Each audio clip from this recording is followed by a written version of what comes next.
Merci Père pour ce jour nouveau du jeudi 3 décembre que tu nous donnes de vivre et pour ce moment agréable que nous sommes sur le point de passer ensemble avec toi. Dieu de gloire, je te dis merci pour le souffle que tu maintiens en nous. Merci pour ta protection. Merci pour ta main agissante dans la vie de chacun de nous. Merci pour la journée qui vient de s'écouler. Merci pour toutes les journées encore à venir dans cette semaine et dans cette année. Béni sois-tu, Éternel, notre Dieu. Merci, Seigneur, de ce que ton esprit est à ce rendez-vous et qu'il n'a jamais manqué à ce rendez-vous. Nous te disons merci et nous te recommandons toutes choses maintenant. Je te prie de nous aider à nous disposer, à disposer nos cœurs pour nous connecter à toi à travers ce temps de méditation. Que ton nom soit élevé, glorifié et que tout ce qui se passera maintenant t'élève, t'honore au nom de Jésus-Christ de Nazareth. Amen. Découvrons ensemble les détails du sacrifice agréable que Dieu attend de nous. Découvrons ensemble les détails du sacrifice agréable que Dieu attend de nous. Frères et sœurs, voici le sous-thème que nous allons ensemble méditer. Nous ferons la première partie aujourd'hui parce que c'est un sous-thème consistant et demain nous allons terminer. Alors, tout de suite, nous allons entrer dans le vif du sujet. Je te prie de bien te positionner parce que l'enseignement d'aujourd'hui sera non seulement un temps de transfert de lumière, transfert de sagesse, transfert de révélation, mais ça sera aussi une plateforme prophétique. Donc je te prie vraiment de disposer ton cœur. Je te prie de prendre les dispositions adéquates. Si tu as l'habitude de prendre note, c'est une très bonne chose, l'enseignement d'aujourd'hui. Comme le sous-thème l'indique, c'est les détails. Donc il y aura beaucoup de détails. Tu peux avoir besoin de prendre note. Donc si tu as l'habitude de prendre note, je t'encourage. Et si tu ne prenais pas note avant et que tu peux le faire, je t'encourage aussi. Lorsque l'apôtre Jean était à l'île de Patmos et qu'il a été ravi en esprit et qu'il a commencé à voir les choses au ciel, tout ça, à un certain moment, il y a un ange qui lui a dit, il faut sceller ces choses. Sceller, ça veut dire qu'il faut noter quelque part. Parce que c'est des choses qui sont importantes. C'est des choses on ne s'amuse pas avec. Il faut les noter. Note-les. Peut-être que dans 10 ans, quand tu vas revoir cette note-là, tu ne vas même pas te souvenir que c'est toi qui avais écrit. Donc, voilà pourquoi il est important parfois de noter lorsqu'il s'agit d'un enseignement qui communique des choses sensibles, des révélations profondes. Vous comprenez? Alors, depuis cette semaine, ce que nous voyons, c'est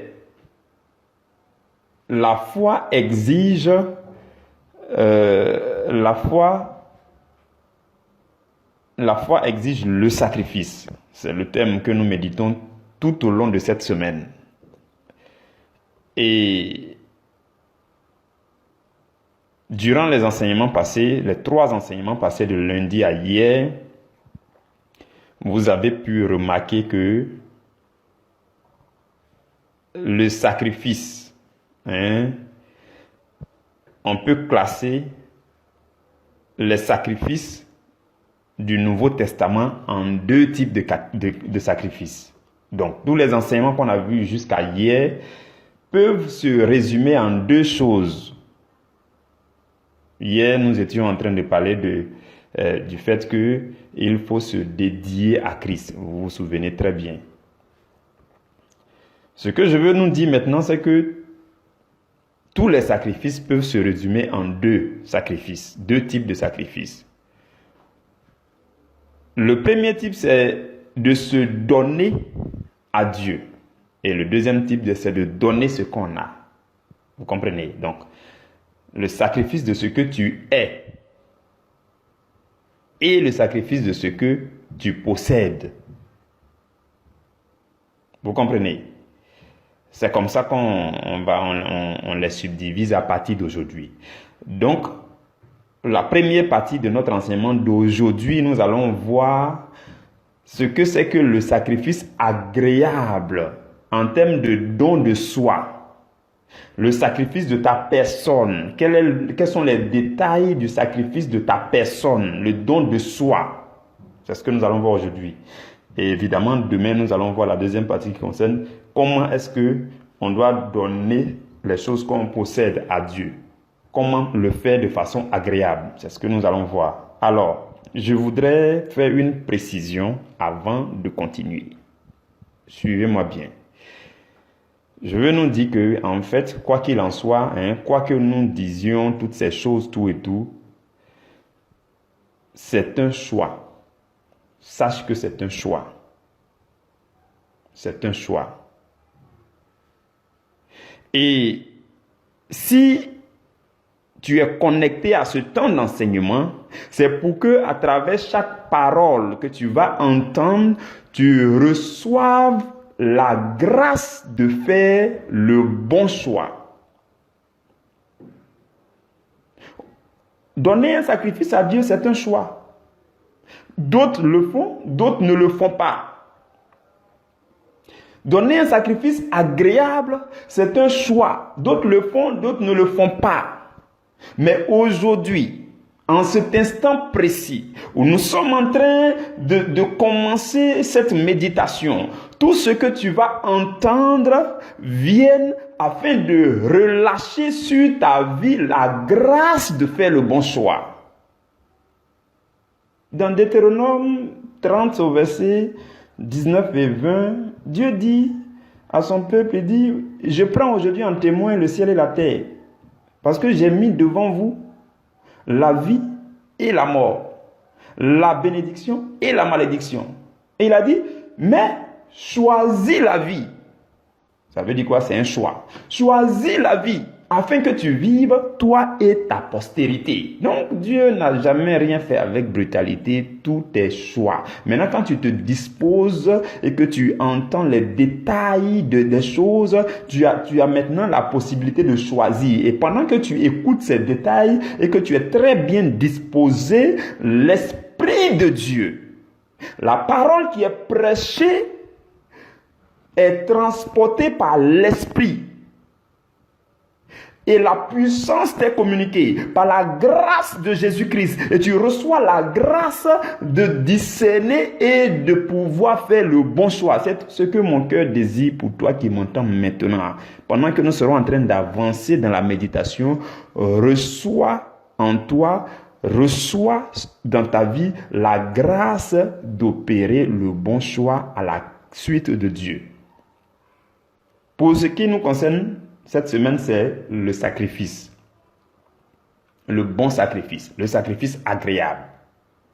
En quoi consiste le sacrifice de soi? Non, aujourd'hui, nous parlons du sacrifice de soi, de ta personne, le sacrifice de ce que tu es. En quoi cela consiste? Donc, on aura deux grands points. Nous allons parler de ce en quoi consiste le sacrifice de soi. Et le deuxième grand point, ça sera les bénéfices du sacrifice de soi. Si tu as compris les deux, tu pourras opérer agréablement le sacrifice de ta personne, le don de ta personne à Dieu. Vous comprenez? Ok. Donc, pour toi et pour moi, Dieu demande qu'on se sacrifie, qu'on se donne à lui. Pour y parvenir, pour le faire agréablement, nous allons voir un certain nombre de points. Le premier point dont je veux te parler, c'est que un sacrifice agréable de ton être, de ta personne, consiste d'abord à permettre à Dieu d'avoir le contrôle de ta vie. Suivez-moi très bien, nous allons aller point par point. Ce sont des choses très importantes.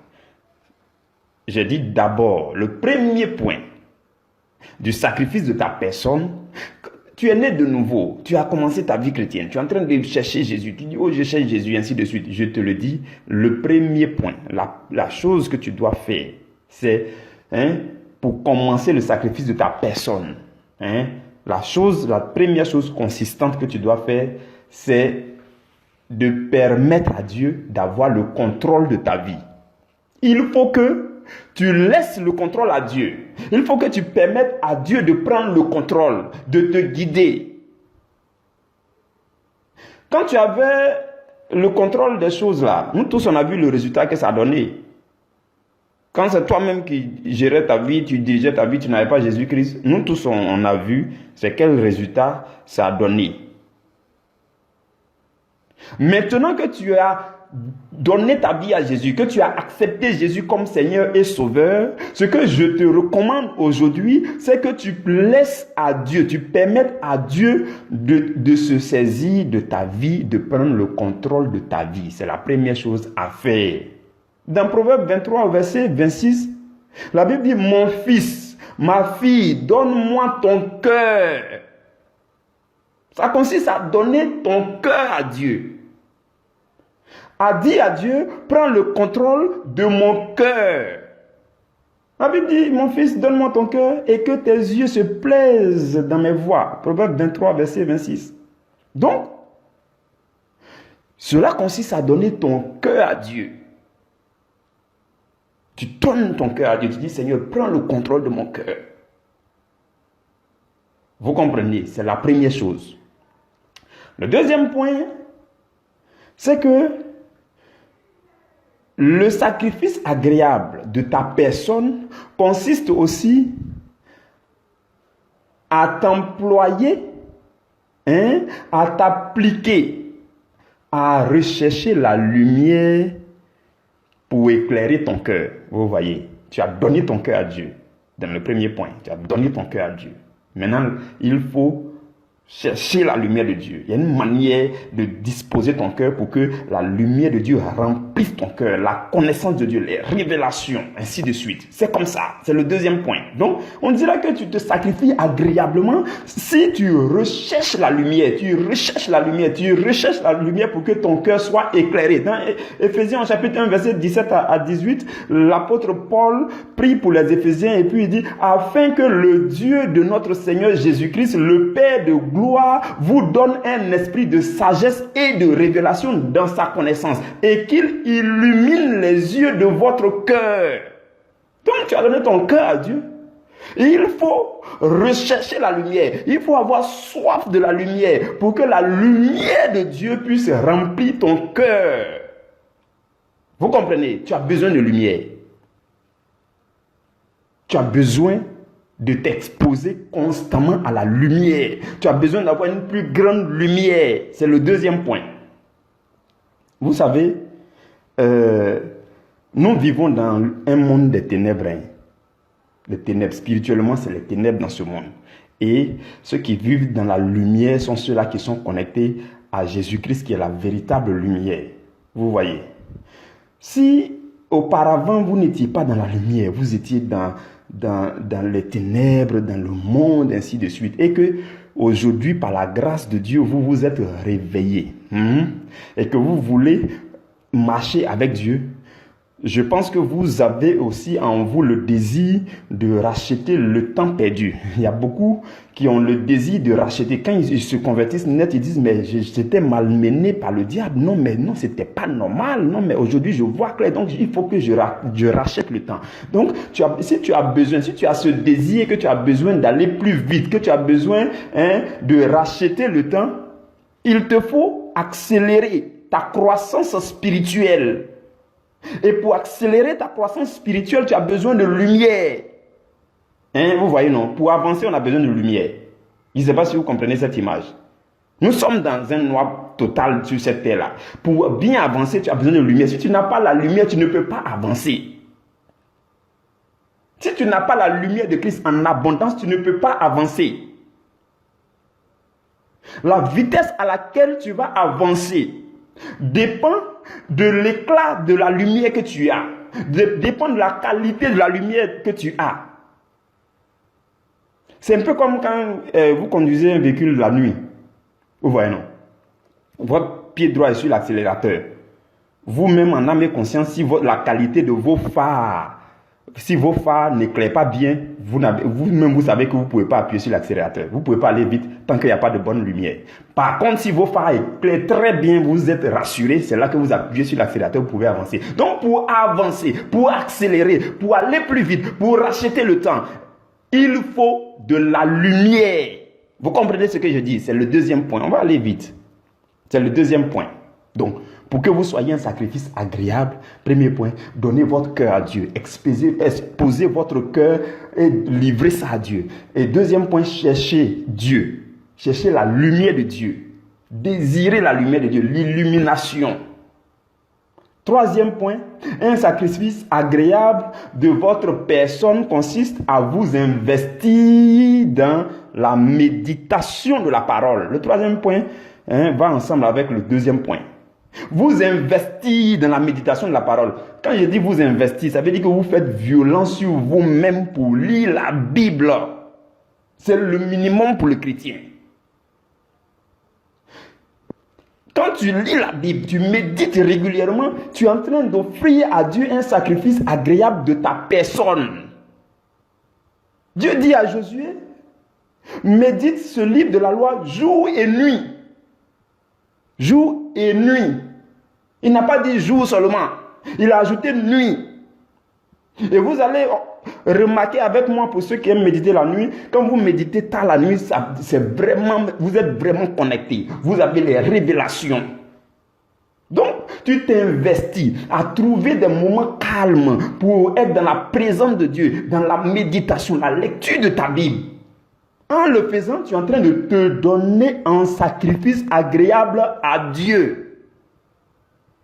Est-ce que vous comprenez ce qu'on dit? Maintenant, le quatrième point, c'est que un sacrifice agréable de votre personne, de votre être, consiste à faire totalement confiance à Dieu. Oui. Ce quatrième point-là est très important. Vous avez besoin de vous confier à Dieu totalement pour dire, Seigneur, prends-moi, je me donne à toi totalement.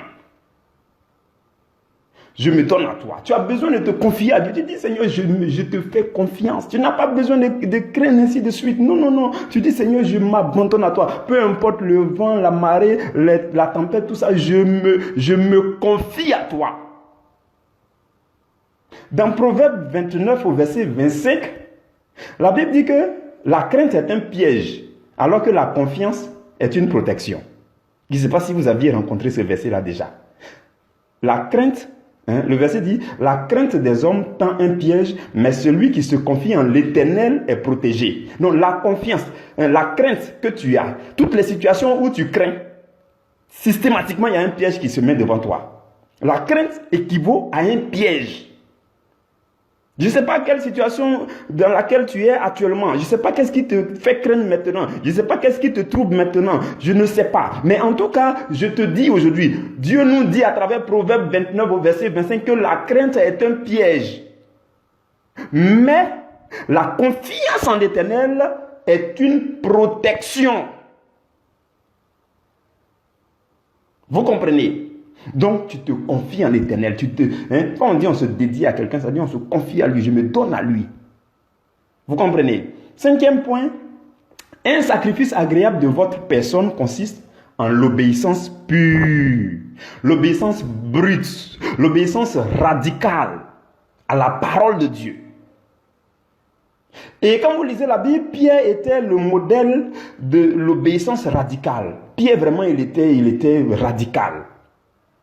Dans Luc chapitre 5, Jésus va leur dire, Pierre, avance en pleine eau et puis jette le filet. Et Pierre dit, bon, on a péché toute la nuit, ainsi de suite. Et il complète pour dire, mais sur ta parole, je jette le filet. Sur la parole de Dieu, nous devons obéir, mes frères et mes sœurs. Dieu dit qu'il préfère l'obéissance au sacrifice. En fait, l'obéissance est une forme de sacrifice. C'est la meilleure forme de sacrifice. Donc, l'obéissance représente aussi un sacrifice, mais le sacrifice de ta volonté, le sacrifice de ta personne, de ce que tu es, de ta volonté propre. Tu mets de côté et puis tu prends la volonté de Dieu. C'est ça l'obéissance. C'est un sacrifice aussi.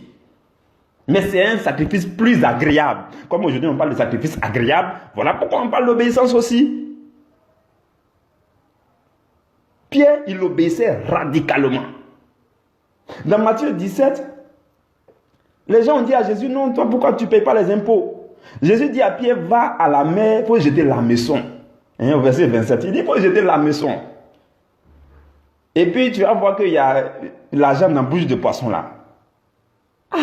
Pierre aurait pu dire, Seigneur, toi aussi quand même. Il y a tellement de poissons dans la mer là-bas. Moi, j'ai jeté à la maison. Et puis, c'est quel poisson qui a mis l'argent dans sa bouche? Discussion sur discussion, raisonnement sur raisonnement. C'est ce que toi et moi on fait souvent. L'obéissance radicale, c'est de faire ce que Dieu a dit de faire. Quand tu vas aller, tu vas constater que c'est ce qu'il a dit là qui est là. C'est ça l'obéissance radicale. Pierre et Jean, dans Luc 22, lorsque la Pâque est arrivée, à partir du verset 8 jusqu'au verset 13, Jésus leur a dit, il a dit à Pierre et à Jean, il dit, allez-y, dans la ville, vous allez trouver un homme qui porte une cruche sur sa tête, vous allez faire ceci, et puis suivez-le, vous allez partir préparer. Ils n'ont pas dit, Seigneur, mais il s'appelle comment? Mais Seigneur, comment il est habillé? Non, mais Seigneur, est-ce que tu es sûr? Ils n'ont pas raisonné. Toi et moi, on raisonne trop. L'obéissance radicale à la parole de Dieu n'a pas besoin de raisonnement. Donc, pour donner le sacrifice agréable que tu vas faire à Dieu consiste à lui obéir radicalement. Ça, c'est mon 5e point. Le 6e point, c'est que le sacrifice agréable de ta personne consiste aussi à faire le service de Dieu. Oui. À faire le service de Dieu avec la mentalité d'un missionnaire. Tu dois avoir la mentalité de quelqu'un qui est en mission sur la terre pour Dieu. Dans Luc 9, au verset 1, Jésus a envoyé les 12 en mission. Jésus a tellement formé les gens, il leur a inculqué la mentalité de missionnaire. Et toi et moi, lorsque nous lisons la Bible aussi, on doit épouser cette même mentalité de missionnaire. En tant que chrétiens, nous sommes désormais missionnaires. Nous devons nous engager dans le service. Et dans Luc 10, au verset 1, il va choisir 70 autres disciples et puis il va les envoyer en mission. Et lorsque Jésus devait monter au ciel, dans Matthieu 28, au verset 18 à 20, il va donner la grande commission, l'ordre ultime à tous les chrétiens pour dire, allez à travers toutes les nations et faites des nations des disciples. Baptisez-les au nom du Père, du Fils et du Saint-Esprit. Tous ceux qui croiront seront sauvés. Ceux qui ne croiront pas seront condamnés. Dans Marc chapitre 16, verset 20, c'est la même chose. Il a donné cet ordre-là. Ça veut dire que nous sommes missionnaires. Chrétien, tu es missionnaire. Tu dois vivre en faisant le service de Dieu. Si tu m'entends que tu n'as aucun rôle quelque part, ça ne sert à rien d'aller à la messe matin, midi, soir et puis tu ne fais rien. C'est pas ça qu'on appelle service. C'est pas ça là qu'on appelle service. Service, ça veut dire qu'on t'a confié quelque chose que tu fais dans le corps du Christ, dans une communauté, dans une église. C'est ça qu'on appelle service. En faisant le service, tu le fais avec joie parce que tu as la mentalité d'un missionnaire, quelqu'un qui s'est donné à Dieu et qui appartient à Dieu et que Dieu est en train d'utiliser. Il est désormais l'instrument de Dieu. C'est comme ça. Et dans Actes chapitre 1, verset 8, Jésus va leur envoyer ce qu'on appelle la provision de puissance pour qu'il s'explose maintenant. Il leur a confié la mission, mais il leur a dit non, ne partez pas loin, restez à Jérusalem. Il dit, vous recevrez une puissance, celle du Saint-Esprit qui descendra sur vous. C'est alors que vous serez mes témoins. Dans Jérusalem, dans la Judée, dans la Samarie et jusqu'aux extrémités de la terre. Donc, il y a la provision qui vient, la provision en termes de puissance qui vient à un moment donné pour que tu fasses le service à grandeur nature, pour que, pour que Dieu se manifeste, Dieu prenne la relève en termes de puissance. Au début, tu vas voir que c'est difficile. Non, mais le berger veut qu'on fasse ceci. Non, mais c'est dur. Moi, je dors même, je ne dors pas bien. Je me réveille tôt. Le berger là, même lui-même, on ne sait pas si il dort. On lui envoie un message même à 3 h du matin. Il répond toujours. On ne sait pas si lui-même là, il est comme. En tout cas, nous, on n'est pas comme ça. Moi, je suis fatigué. Ceci, cela. Je dois aller au travail. Je dois faire ceci. Pour l'instant, Peut-être tu n'as pas encore reçu la provision de force, mais Dieu te demande d'avoir la mentalité de missionnaire. Si tu as la mentalité de missionnaire, là, hein, vous allez remarquer, hein, Jésus a dit, quand il a envoyé les gens, il dit, quand je vous ai envoyé sans bourse et autres, là, est-ce que vous avez manqué de quelque chose? Si tu as la mentalité de missionnaire, tu ne manques de rien. Tout à l'heure, on va voir ça, lorsqu'on va parler des bénéfices. Lorsque tu te sacrifies, lorsque tu sacrifies ton être, il y a des bénéfices. Ce n'est pas un... Non, il faut aussi que vous ayez cette mentalité. Vous ne pouvez pas travailler dans les services des hommes, dans les entreprises, et puis on vous donne un salaire, et puis Dieu ne va pas faire la même chose. Vous et moi, nous savons que les hommes trient toujours sur Dieu. Dieu, il est celui-là, quand tu travailles pour lui, il a aussi un salaire pour toi. Il a dit, l'ouvrier mérite quoi? Son salaire. C'est tout ça qu'on doit avoir comme mentalité. Tu es au service de Dieu, il y a ton salaire. Dieu a un salaire. Dieu n'est pas injuste. Il a le meilleur salaire parce qu'il est le meilleur employeur. Vous comprenez? Donc quand tu te donnes à Dieu en sacrifice, il y a aussi les bénéfices. Mais la septième chose d'abord que je voudrais vous parler par rapport au sacrifice de soi, c'est que ton sacrifice, le sacrifice de ta personne est agréable lorsque tu partages aussi la bonne nouvelle. Oui. Il faut partager la bonne nouvelle autour de toi. Tu écoutes les enseignements, c'est vrai. Ça te remplit, ça t'édifie. Mais pourquoi tu ne partages pas à quelqu'un qui est à côté de toi? Le chrétien doit évangéliser, tu dois parler à quelqu'un. Tu dois répandre la bonne odeur de Christ autour de toi. Tu dois annoncer l'évangile. Tu dois faire la promotion du royaume. Dans Matthieu 6 au verset 33, la Bible dit chercher premièrement le royaume et sa justice. La justice du royaume consiste à faire la promotion de la bonne nouvelle, l'évangile. Donc tu écoutes les enseignements, tu n'es même pas capable de partager les pains là, quand tu finis l'audio là. Partage au moins à des gens dans ton répertoire, tout simplement. Tu as beaucoup d'amis sur Messenger, beaucoup d'amis sur WhatsApp, beaucoup d'amis sur Twitter, beaucoup d'amis sur ceci, beaucoup d'amis sur cela. Tu finis d'écouter l'enseignement qui t'a touché. Si tu regardes très bien, il y a quelqu'un autour de toi que l'enseignement peut concerner. Il faut lui envoyer, ça va édifier sa vie. C'est ça qu'on appelle évangéliser. Et si tu as l'occasion, peu importe là où tu es, que ce soit à ton service, que ce soit à l'école, que ce soit n'importe où, tu as l'occasion de parler de l'évangile à quelqu'un, de partager Jésus à quelqu'un, tu ouvres la bouche et puis tu le fais. C'est tout ça qu'on appelle « je suis sacrifice vivant de Dieu, pour Dieu ». Vous comprenez? Donc c'est en 7 points que nous avons vu ce que c'est que le fait de se donner en sacrifice agréable. Je vais nous parler maintenant des bénéfices. Voilà. Cette partie-là est intéressante. Je veux que tu suives, mais même si les textes même que je vais vous donner, il faut que tu notes ça, tu vas aller lire. Dieu là, il est le meilleur employeur. Dieu, attendez quand même. Dieu n'est pas si injuste pour t'envoyer en mission et puis te laisser sans provision. Il y a des bénéfices. Quand tu te sacrifies, tu donnes ta vie à Dieu et puis tu vis comme un sacrifice pour Dieu. Comme quelqu'un qui appartient à Dieu, qui a donné son cœur totalement à Dieu, qui cherche Dieu jour et nuit, qui appartient à Dieu, qui fait tout selon Dieu. Il y a aussi les bénéfices, les avantages, les récompenses qui t'attendent. Vous comprenez? Vous comprenez? Alors, le premier bénéfice, lorsque vous vous confiez à Dieu et que vous lui donnez votre cœur. Quand vous le faites, je vous invite à lire Jérémie chapitre 17, versets 7 à 8. Là-bas, la Bible dit « Béni soit l'homme qui se confie dans l'Éternel et dont l'Éternel est l'espérance. » Le verset 8 dit « Il est comme un arbre planté près des eaux et qui étend ses racines vers le courant. Il n'aperçoit point la chaleur quand elle vient. » Ça veut dire quoi? La chaleur va venir, mais toi tu n'aperçois pas la chaleur. Parce que tu as décidé de donner ton cœur à Jésus. Parce que tu écoutes cet enseignement et que la grâce du sacrifice agréable repose sur ta vie, je déclare que peu importe la chaleur, peu importe les difficultés économiques, peu importe les difficultés du pays où tu habites, peu importe ces chaleurs, peu importe ces difficultés, tu ne les sentiras point au nom de Jésus. Et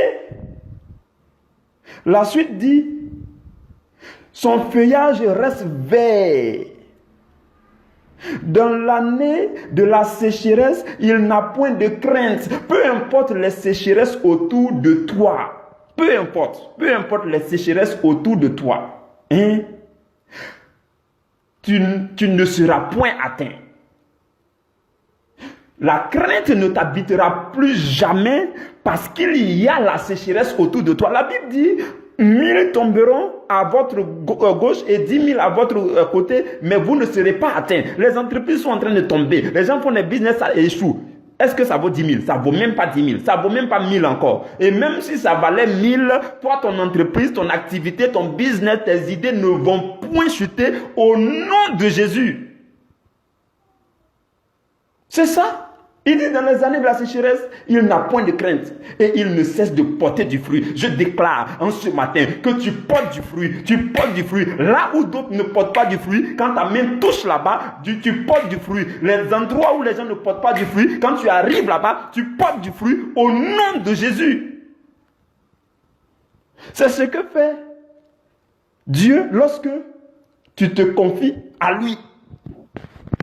Et aujourd'hui, tu reçois la grâce de te confier à Dieu, de te dédier à Dieu, de donner ton cœur à Dieu. Et en fait, frères et sœurs, il y a quelque chose que vous et moi, nous devons savoir. En fait, Dieu ne cherche pas quelqu'un pour le servir. Dieu ne cherche pas des gens pour le servir. Si vous y regardez très bien, vous allez remarquer que, en fait, Dieu cherche des gens qu'il veut bénir. Ce n'est pas des gens pour le servir. Qu'est-ce que Dieu ne peut pas faire puis vous allez venir faire pour Dieu? Non, dites-moi, qu'est-ce que Dieu ne veut pas faire? Qu'est-ce que Dieu ne peut pas faire? Si Dieu voulait sauver tout le monde en un clin d'œil, il a sauvé tout le monde. Il a tous les moyens, il peut tout. Non, ne venez pas dans un élan, non, je m'en vais aider Dieu, non, je m'en vais aider Dieu, Dieu a besoin de moi pour le servir. Dieu n'a pas besoin de vous. En fait, c'est un prétexte. Dieu cherche des gens qu'il va bénir. Et le prétexte pour que Dieu te bénisse, c'est que tu viennes comme à son service. Sinon, ce n'est pas parce que Dieu a besoin de serviteurs. Non, il a besoin des gens pour bénir. C'est ça, dans le cadre de l'alliance là. Le fait de servir Dieu fait partie de l'alliance. Donc, Dieu, quand Dieu te voit en train de servir, il dit, waouh, voici quelqu'un au moins que je vais bénir selon l'alliance. Non, ne faites pas comme si non, Dieu a trop besoin de vous, non, on va l'aider. Non, non, non. Vous savez, l'œuvre de Dieu là, les œuvres authentiques, quand Dieu confie une vision authentique à quelqu'un, que tu sois là, que tu ne sois pas là, ça va exploser. C'est pas parce que tu es là. Si tu n'étais pas là, ça va exploser.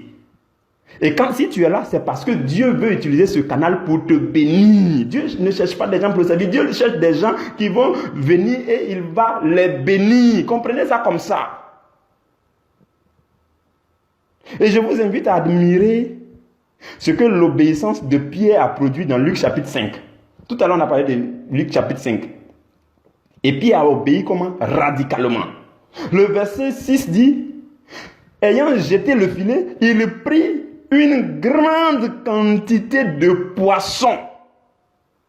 Pendant que tu m'entends et que tu reçois la grâce de obéir radicalement à la parole de Dieu, tu vas tirer ton filet. Là où tu as jeté ton filet, tu vas tirer ton filet. Et c'est une grande quantité de poissons. Tu vas prendre des grandes quantités de poissons. Tes affaires vont fleurir. Tes affaires vont rapporter au nom de Jésus.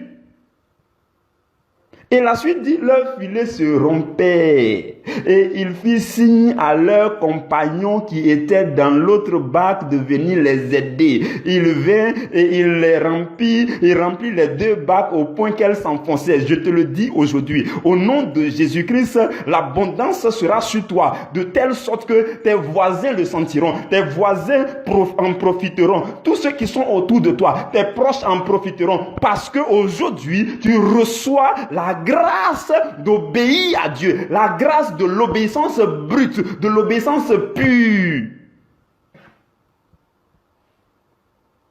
Et l'autre bénéfice dont je voudrais vous parler, c'est que Dieu a réservé quelque chose de magnifique pour son peuple.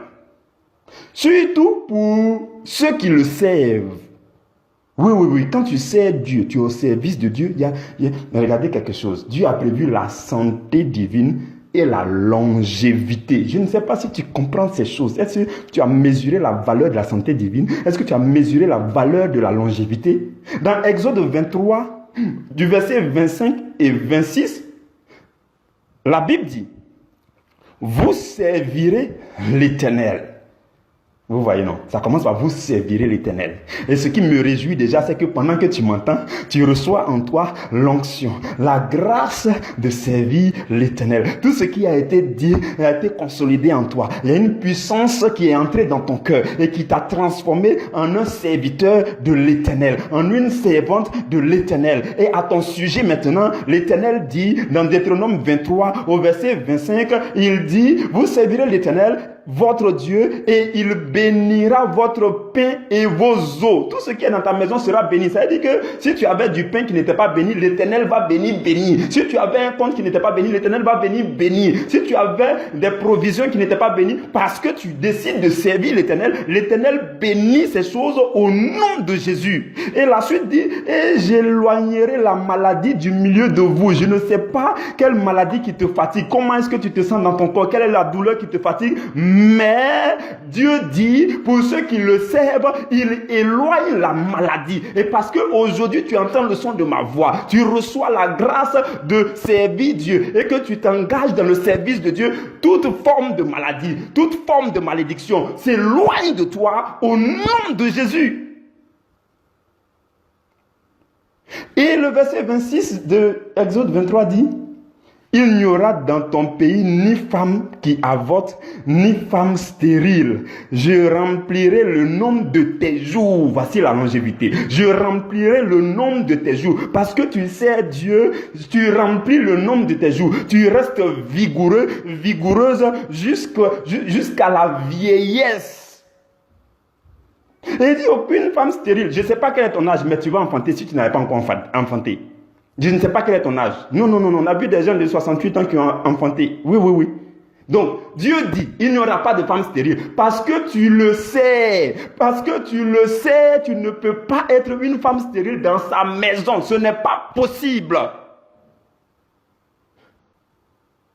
Vous comprenez? Et encore, pour ceux qui servent Dieu, il y a quelque chose de magnifique dans Malachie chapitre 3. Dans Malachie 3, verset 17 à 18, Dieu dit, ils seront à moi. Il dit, tu seras à lui. Parce qu'aujourd'hui, tu entends cet enseignement, tu reçois en toi l'onction. Et la grâce de servir Dieu repose sur toi. La grâce d'obéir à Dieu, la grâce de te dédier à Dieu, de te sacrifier à Dieu, de donner ta personne à Dieu. Cette grâce repose sur toi parce que tu es sous le son de ma voix. Et c'est ça que Dieu a prévu aujourd'hui. Tu reçois sans toi. Et parce que tu reçois, Dieu dit à ton propos, il dit, ils seront en moi. Ils m'appartiendront. Tu appartiens à Dieu à partir de maintenant. Il dit, ils m'appartiendront. J'aurai compassion d'eux comme un homme a compassion de son fils qui le sait. De son fils qui fait quoi? Qui le sait. Voici la condition. Il faut servir Dieu.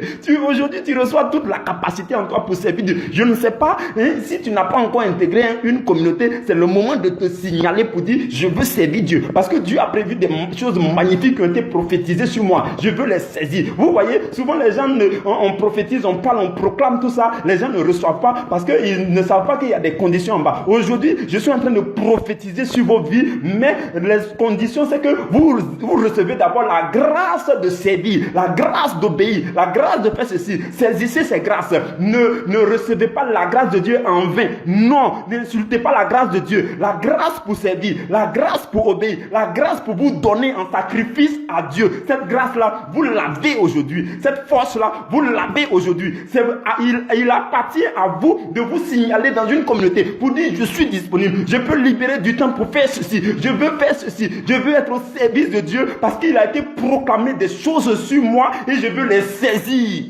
Dieu dit, ils m'appartiendront. J'aurai compassion d'eux comme un homme a compassion de son fils qui le sait. Et la suite dit quoi? Verset 18. Il dit, et vous verrez de nouveau la différence entre le juste et le méchant, entre celui qui sait Dieu et celui qui ne le sait pas. Dieu a décidé de marquer une nette différence entre ceux qui le servent et ceux qui ne le servent pas. Si tu ne servais pas Dieu, toi-même, tu vois qu'il y a une différence entre toi et puis ceux qui servent Dieu. Tu sais, Tu sais que Dieu a proclamé des grâces et des bénédictions sur la vie de ceux qui le servent. Et ceux qui le servent bien comme un sacrifice agréable. C'est vrai, il y a sacrifice et puis il y a sacrifice. On parle de sacrifice agréable aujourd'hui. Donc aujourd'hui, la grâce que tu reçois, ce n'est pas de la grâce de se sacrifier soi-même simplement. Mais c'est la grâce de te sacrifier agréablement. Parce que Dieu a dit, lorsque tu le fais, il va tout faire pour qu'il y ait une différence nette entre toi et puis tous ceux qui ne le servent pas. Ça veut dire que tu vas lui. Tu auras un éclat extraordinaire parmi ceux-là qui ne servent pas Dieu. C'est ce que Dieu dit à ton sujet aujourd'hui. Je ne sais pas si tu comprends et que tu saisis ces choses. Je ne sais pas. Mais je prie que tu les reçoives. Et que ces choses soient ton partage. Ces choses excellentes soient ton partage. Que tu les saisisses. Dans Romains 8 au verset 31, Dieu a décidé d'être avec toi. La Bible dit, si Dieu est pour nous, qui sera contre nous? Personne. À compter d'aujourd'hui, par la grâce que tu as reçue de servir Dieu, d'obéir à Dieu, de te donner à Dieu en sacrifice vivant, Dieu demeure dans ta vie au nom de Jésus. Voilà pourquoi, par la présence de Dieu dans ta vie, je brise toute forme de malédiction, toute forme de sort au nom de Jésus. Et je réprime toutes les activités des démons dans ta vie, toute forme de mari de nuit, de femme de nuit qui te rendait visite. S'il y a un esprit de mort à qui il a été remis une feuille de route, je déchire cela et je le foudroie lui-même, je le propulse en enfer au nom de Jésus. Parce que Dieu est pour toi et personne ne peut être contre toi. Et la Bible dit encore, qui accusera les élus de Dieu? Qui nous condamnera? Christ est mort, bien plus il est ressuscité, il est assis à la droite du Père et il intercède pour nous. Cela concerne ceux-là qui se sont donnés à Dieu.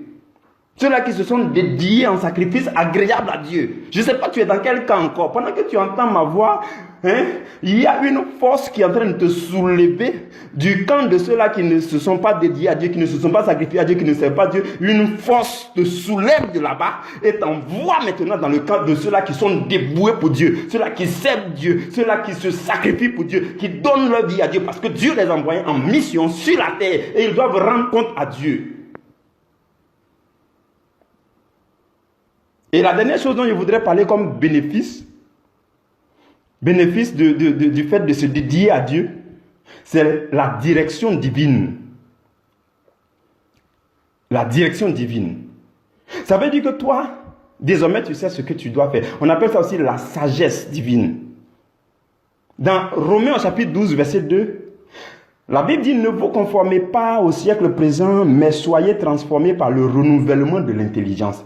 Soyez illuminés, que vos cœurs soient illuminés. Voilà, c'est ce que ça veut dire. Et la suite dit, afin que vous discerniez quelle est la volonté de Dieu, ce qui est bon, agréable et parfait. Le discernement de la volonté de Dieu, c'est ça qu'on appelle la direction divine. Tu sais ce que Dieu veut. Tu sais comment poser tes pas. Tu sais comment obéir à Dieu. Tu sais où t'orienter. Tu sais la volonté de Dieu, ce qui est bon, agréable et parfait. Et tu marches dans les pas de Dieu. C'est ça. Ça fait partie de la provision, du paquet de ceux-là qui s'offrent à Dieu, qui se donnent à Dieu.